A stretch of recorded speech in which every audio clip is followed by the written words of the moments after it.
Now, the Second African Forum on Urban Forest Conference has begun today in Bryanston, to take collective action to address the environmental and economic challenges that are facing our cities. Now, the four-day event feature African leaders from countries such as Mozambique, Kenya and Senegal, who are participating as panelists to discuss solutions for creating green spaces, particularly in informal settlements and in townships.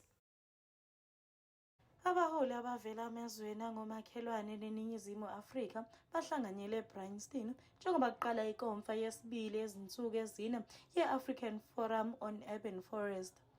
Ekhuluma-ke kule nkonfa umeya waseJohannesburg uDada Morero umemezele izinhlelo zokutshala izihlahla ezingu-200,000 ukugqugquzela kokutshalwa kwezihlahla kanye nokunakekelwa kwemvelo. We started last year with the beginning of the financial year to prepare, because we take these matters of climate change and greening of our cities quite seriously.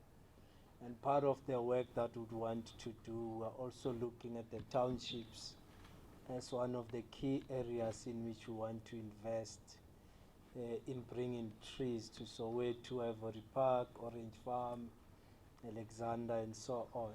Ovela-ke ehhovisile inhlangano yamazwe i-United Nations eKenya ubongeke leli thuba lokuhlanganyela. We take stock on this topic and the significant connections of urban planning and urban greening. It's very important as a United Nations agency that really focuses on urbanization and urban planning. We all know that 70% of populations will be living in urban spaces, particularly in sub-Saharan Africa. Le nkonfa-ke yasungulwa ngonyaka owedlule ukuza-ke nezisombululo zokwenza amazwe izindawo ezikwaziyo ukuzivikela kwizinhlekelele eziza-ke nokuguquguquka kwesimo sezulu okungazelele.